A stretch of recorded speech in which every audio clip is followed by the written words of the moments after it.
Shalom. I'm sure you all know people who say, it won't happen to me.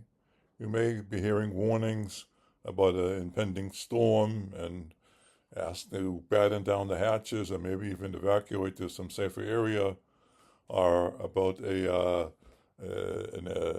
pandemic, some new disease, some new virus that you have to take special caution against, or some war activity in your area and so on.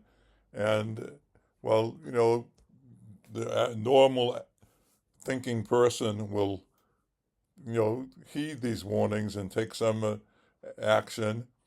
It's always the type of person who says, no, it won't happen to me. I've got a lucky star or something.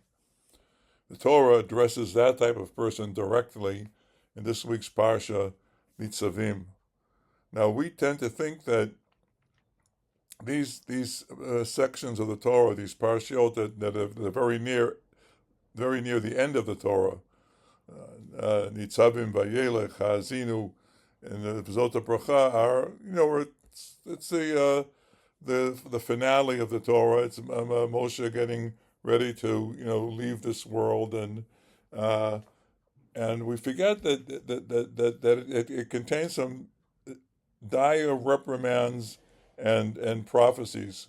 We tend to think that there are two major reprimands in the Torah, one in Bechukotai and one in Kitavo, the two Tochechot that describe in very shocking and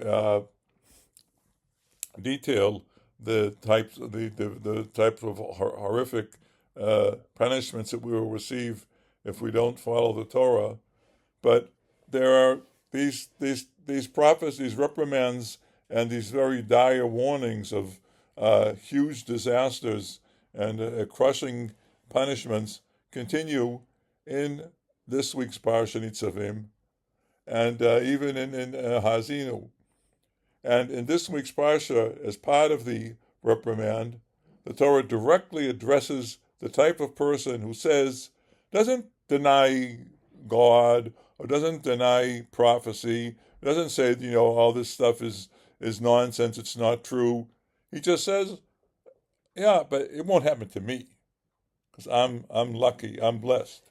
The verse is in really terrific Hebrew, which is impossible to translate literally, but I'll translate it, in terms of giving a good English sense to the verse. It says, "Vaya b'shem'o et divrei ha'ala azot." When he hears this curse, this description of the punishments that you receive if you don't follow the Torah, "Vitbarech b'luvavo lemor shalom yali." An incredible phrase, can't be translated literally. He will basically say, I am blessed. I am blessed. I have a lucky star. I have a guardian angel. I have a lucky charm. I'm just a lucky, fortunate individual. Shalom yali, I'll be okay. And so I'm going to do what I want. And then the Torah says, Lo yoveh Hashem salochlo. This person will not be forgiven, and in the end, he and his name and his everything connected to him will be wiped off the face of the earth. So when we hear these prophecies, we should remember that they're addressed to Klal Yisrael, and they're addressed to us as a collective, but they're addressed to us as individuals, and as individuals each one of us will be held accountable. No one should ever think, it can't happen to me, I'm a fortunate son, I'm the lucky charm, lucky star, guardian angel. None of that stuff is true.